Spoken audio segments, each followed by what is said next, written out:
meus amores, e aí, como que vocês estão? Eu espero que vocês estejam bem, se cuidando em casa, para que isso tudo possa passar o mais rápido possível.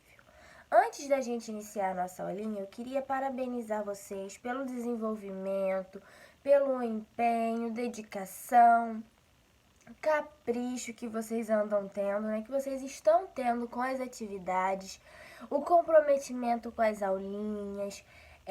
Eu sei que não tá fácil, para mim também não está fácil, mas eu tenho certeza que é muito bom porque a gente consegue aprender de diversas formas, né? Então, quero parabenizar vocês e dizer que eu estou muito orgulhosa. Hoje nós vamos realizar uma revisão do nosso módulo 1, aquele nosso primeiro livrinho. Mas para que, tia Laura, essa revisão? Essa revisão é para a gente poder fazer a nossa provinha. A gente vai ter uma provinha que está muito tranquila, vocês vão tirar de letra. E para ajudar vocês, nós vamos fazer essa revisão juntos, tá bom? O primeiro tema da nossa revisão de hoje é o poema. O poema, ele é muito famoso pela sua estrutura, a sua forma de ser escrita. Porque quando a gente olha, a gente consegue reconhecer, né? A gente consegue ver que é um poema. Por quê? Porque ele é formado por versos e estrofes. E eles podem ou não possuir rima. A maioria, né, dos poemas que a gente costuma ler, eles apresentam rimas. E rimas são aquelas palavrinhas com sons semelhantes, né? Aqueles sons parecidos, né, que fazem rimar, que a gente consegue falar, rimou essa parte, né? E que é muito legal também. Mas as principais características do nosso poema são os versos. O que são os versos? Vocês lembram? São aquelas linhas presentes no poema. Então, nós temos a primeira linha é um verso, nós temos a segunda linha é outro verso, e assim em diante. O número de linhas que nós tivermos no nosso poema é o número de versos que nós vamos ter no nosso poema. É importante saber também que não é legal, assim, não é certo a gente falar que verso é cada frase do nosso poema, tá bom? Porque a gente pode começar uma frase em uma linha e terminá-la na outra linha. Então, não tem como a gente falar que cada verso é uma frase, tá bom? Porque a gente tem que ter muita atenção se a frase vai continuar embaixo, que é o que acontece na maioria dos poemas. E outra característica muito importante são as estrofes. As estrofes são aqueles blocos, os blocos formados por versos. Quando a gente olha um poema, a gente vê que ele geralmente, né, quando ele é um pouco maior, um pouco mais elaborado, mais bem dividido, ele tem os seus versos e esses versos formam estrofes, que são aqueles blocos que separam um do outro, que são separados um do outro. Então, nós temos a primeira estrofe, que vamos supor é um conjunto de 4 versos. E depois a gente tem o espaço e mais outro bloco, que é mais um conjunto de estrofes. Mas para ficar melhor, vamos ver um exemplo. Vamos lá. Aqui eu tenho um exemplo que vocês vão encontrar na nossa revisão. Nós temos aqui um poema. O título do nosso poema, Eu Tenho um Nome. É esse o título. E aí nós encontramos os versos. Os versos são cada linhazinha dessas aqui, olha. Nós temos um total de 8 versos, ó. 1, 2, 3, 4, 5, 6, 7, 8. Nós temos um total de 8 versos. E as estrofes são esses bloquinhos que a gente encontra aqui, olha, que são um conjunto de versos, certo? Quantas estrofes nós temos nesse poema? Nós temos 2 estrofes, tá bom? As estrofes, elas vão estar separadas por um espacinho maior, tá vendo esse espacinho que nós temos aqui no meio? Ele é um espaço maior e vem para poder separar uma estrofe da outra, tá bom? O nosso próximo tema é o alfabeto. O alfabeto, ele nada mais é que um conjunto de letrinhas, né? A gente já ouviu bastante falar sobre o alfabeto. E ele é um conjunto de letras, né, da nossa língua portuguesa, ou seja, da nossa língua. A gente usa essas letras para poder escrever, para poder ler, né, para poder compreender o que é passado para a gente através de palavras. E essas palavras são escritas por letras. E daí vem as frases, os textos, tudo com essas letras, que são um total de 26 letras. Olha quanta coisa a gente consegue escrever, a gente consegue ler com apenas 26 letras, né? A gente tem milhões de palavras no na nossa língua, porque eu tô falando aqui do Brasil, né? Nós temos também os Estados Unidos, que é outro idioma, nós temos Portugal, nós temos a Espanha, mas no Brasil nós conseguimos ter todas as palavrinhas que vocês conhecem e muitas que vocês às vezes nem ouviram falar ainda. E todas essas palavrinhas nós utilizamos apenas 26 letras, né? Nós conseguimos formar muitas palavras com 26 letras. Dentro desse alfabeto, nós temos vogais e consoantes. As vogais são A, E, I, O e U. São um total de 5 vogais, né? Agora vamos lá entrar em matemática. Se nós temos 26 letras e 5 são vogais, quantas são consoantes? Muito bem, 21 são consoantes. Então, o nosso alfabeto ele é dividido em vogais e consoantes. Nós temos também 3 letrinhas que são pouco utilizadas na nossa língua, mas nós conhecemos e existem palavrinhas que a gente usa, só que é com menos frequência, a gente usa menos. Por quê, tia? Porque elas foram incluídas posteriormente, ou seja, depois que a gente já tinha o nosso alfabeto, essas letrinhas foram introduzidas nele. E elas foram colocadas lá para poder fazer parte do nosso alfabeto, que são as letrinhas K, W e Y.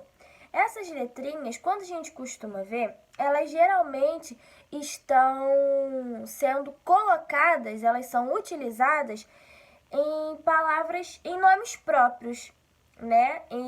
Ou em palavras de origem estrangeira. Estrangeira é o que eu disse, né? São de outros países, que a gente costuma mais ver essas letrinhas.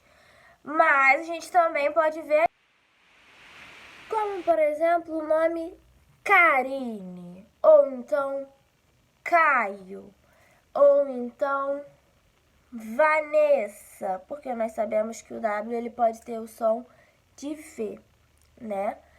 E é isso. O nosso alfabeto, ele é muito importante na nossa língua, né? Porque nós dependemos dele para escrever, para ler e até para falar. O nosso próximo tema é a ordem alfabética. O próprio nome já diz. E como o nosso tema anterior foi alfabeto, vai ficar bem mais fácil da gente relembrar esse tema, né?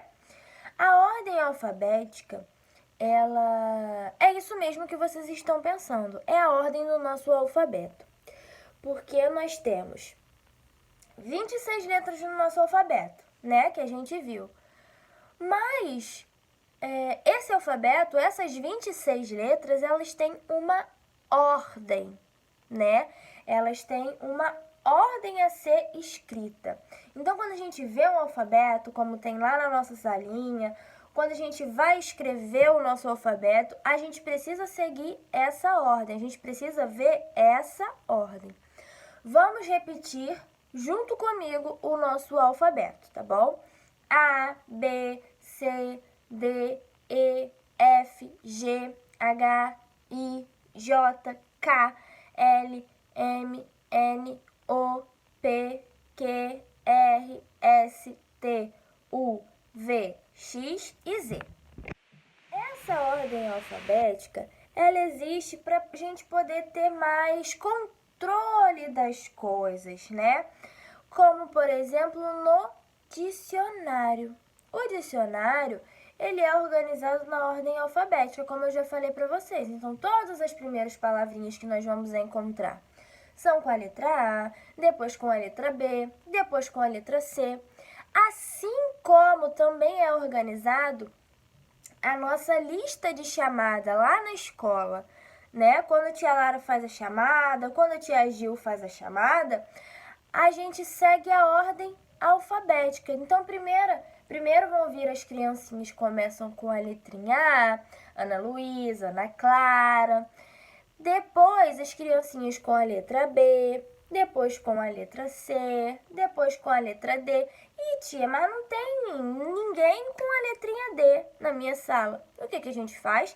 A gente pula essa letrinha. E aí, depois da letrinha D, é a letrinha E. Aí tem, a gente coloca. Se não tiver, a gente pula novamente, até ter alguém com a próxima letrinha. Uma coisa muito importante da ordem alfabética é que quando a gente for utilizar essa ordem, de primeira, a gente vai observar a primeira letra, né? Se eu tenho aranha e abacate, as duas primeiras letras são iguais. As duas são a letrinha A. E aí o que eu faço? Eu observo a segunda letrinha. E aí é R e B. Qual que vem primeiro? O R ou o B? O B. Então, a minha primeira palavrinha vai ser abacate. Depois, aranha. E assim eu vou fazendo com as palavrinhas para poder deixá-las organizadas na ordem alfabética. Tá bom? O próximo tema da nossa revisãozinha vai ser sílaba. A gente já viu, né, o que são as sílabas, como a gente descobre, como a gente separa. E a sílaba nada mais é do que o som da palavrinha em parte. Em partes, né? Ou seja, essa palavrinha é dividida. E há várias maneiras da gente poder descobrir a divisão correta dessas palavrinhas. Como, por exemplo, batendo palmas, batendo os pés, falando de um jeito mais devagar, né? De um jeito mais tranquilo para a gente conseguir identificar quais são as partes. As palavrinhas, elas podem ser formadas por uma sílaba, como por exemplo, pé, né? Ó, pé. Só bati palminha uma vez, então só tem uma sílaba. Por duas sílabas, como bola, ó, bola. Bate palminha duas vezes, então são duas sílabas. 3 sílabas, 4 sílabas. E assim a gente vai descobrindo, né? Uma coisa muito importante que a gente precisa saber é que uma consoante, que a gente já sabe o que é, né? Porque nós vimos. Uma consoante sozinha, ela não pode ser considerada uma sílaba. Mas a vogal sozinha, ou seja, A, E, I, O ou U, elas podem ser consideradas sílabas, como, por exemplo, saída. Sa, e, da. Eu bati palminha 3 vezes. Primeira minha sílaba foi sa, depois i, depois da.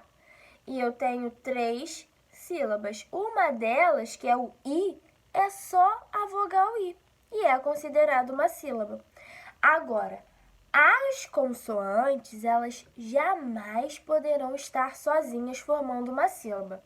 As consoantes, elas vão sempre estar acompanhadas de vogais, tá bom? Que a gente também já viu isso, que para as consoantes fazerem um som, né, para dar um sentido melhor às palavrinhas, elas estão quase sempre acompanhadas de vogais, tá bom?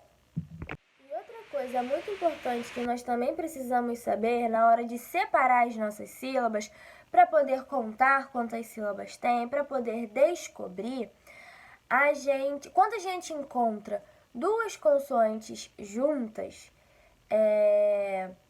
elas não podem se separar, tá bom? Como assim, tia Lara? Bicicleta. Ó, o clé, não tem como eu separar o C do L. Então, eles vão precisar estar juntos. Só que são duas consoantes, eu não posso deixá-las sozinhas. Então, vai ficar o clé junto com a vogal E, tá bom? Então, ó, como vocês puderam perceber, nas sílabas, as consoantes sempre estarão acompanhadas de vogais. Assim como também nos nossos dígrafos. NH, LH, CH não se separam, tá bom? O C não se separa do H, o L não se separa do H. Eles continuam juntinhos, acrescentando mais uma vogal, tá bom? E a outra dica que eu dou para vocês sobre a separação das sílabas é que quando a gente tem duas letrinhas repetidas, ou seja, RR ou SS, na hora da gente separar a palavrinha que possui duas letrinhas iguais, RR ou SS, nós separamos essas duas letrinhas. Elas não vão ficar juntas na nossa sílaba, tá bom? Como, por exemplo, carro. Vai ficar carro, separadinho dessa maneira, tá bom? O próximo tema da nossa revisão de hoje são as letras maiúsculas. A gente sabe, né, quando a gente pensa logo em letra maiúscula, logo vem à nossa cabeça nomes de pessoas, né, nomes próprios, nomes de pessoas. Só que além de nome de pessoas, nós utilizamos também a letra maiúscula para escrever nome de lugares, de empresas, de marcas, ou seja, nomes próprios. Próprios àquela pessoa, próprio àquele lugar, próprio àquela empresa, àquela marca, né? Que foi dado exatamente para aquela pessoa, é um nome próprio dela. Ah, mas tia, eu conheço um amiguinho com o mesmo nome que eu. Sim, mas quando a sua mamãe ou seu papai ou sua vovó escolheu o seu nomezinho, eles estavam pensando em você. Você é próprio, você é o único, então aquele nome foi dado a você, assim como lá no seu amiguinho. Existem nomes iguais de pessoas, né? Mas eles são considerados nomes próprios, porque foi próprio para aquela pessoa, assim como foi próprio para você. E assim como o nome de lugares, né? Como, por exemplo, Mangaratiba, Muriqui, foram nomes próprios a esses lugares. Foram dados especialmente para esse lugar. Por isso, a letra maiúscula. A gente pode utilizar também numa palavrinha todas as letras maiúsculas, como por exemplo numa placa. Para quê? Para poder destacar uma informação. Em outra ocasião que nós devemos usar as letras maiúsculas, além dos nomes de utilizá-las nos nomes próprios, nós também devemos utilizá-las no início de alguma frase. Então, sempre que a gente for iniciar uma frase, a gente inicia essa frase com letra maiúscula. Agora, nós vamos falar sobre a cantiga de roda. Quando a gente fala cantiga de roda, o próprio nome já diz, né? É uma cantiga, canção, música que a gente canta numa roda. Roda de amigos, de familiares, quando a gente está querendo se divertir. A cantiga de roda é um tipo de canção popular e está relacionada, né, às brincadeiras de roda. Então, quando a gente vai brincar, quando a gente vai fazer alguma coisa para nos divertir, que a gente forma aquela roda, a gente costuma cantar cantigas. E essas cantigas são conhecidas como as cantigas de roda. Essas músicas, elas fazem parte do nosso folclore, do folclore brasileiro, que é aquela época do ano que a gente ouve muitas lendas, que a gente conhece muitas comidas típicas que a gente costuma experimentar. Aquela época que a gente ouve a história, a lenda, né? Do Saci Pererê, da Iara, da Mula Sem Cabeça. As cantigas de roda, elas estão ligadas ao folclore brasileiro. Elas fazem parte do folclore brasileiro. E além delas serem fáceis, né, da gente memorizar, da gente gravar, elas apresentam versos, rimas, estrofes, assim como o nosso poema. Então, a nossa cantiga de roda, ela é um poema a ser cantado, tá bom? E aí eu acredito que vocês estejam pensando, poxa, mas eu queria um exemplo de uma cantiga. Eu vou dar pra vocês, mas eu quero que vocês cantem comigo, hein? Tá bom? Não me deixem cantando sozinha. Vamos lá. Pirulito que bate, bate. Pirulito que já bateu. Quem gosta de mim é ela, quem gosta dela sou eu. Esse é um exemplo de cantiga que a gente brinca na roda, né? Quando a gente faz uma roda com os nossos amigos, a gente pode cantar essa musiquinha que é muito legal. E eu tenho certeza que vocês conhecem e cantaram comigo aí. Não me deixaram passar vergonha aqui, tá bom? O próximo tema é um tema que eu gosto muito. E eu acredito que vocês também. Porque vocês sempre demonstraram muito interesse nas aulas em que a tia usava isso. Que o dicionário.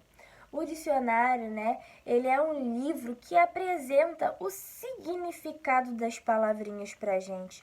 Porque às vezes a gente ouve uma palavrinha e a gente não consegue entender. A gente não consegue saber o que aquela palavrinha significa. E a gente às vezes fica com vergonha de perguntar. A gente fica pensando, meu Deus, mas o que será isso? E o dicionário tá aí para poder tirar essa dúvida da gente. E ele, como eu disse lá quando a gente estava falando sobre ordem alfabética, ele é organizado em ordem alfabética, né? Ou seja, primeiro vão vir as palavrinhas com a letra A, depois com a letra B, depois com a letra C, né? E assim até chegar a nossa última letrinha, que é a letrinha Z.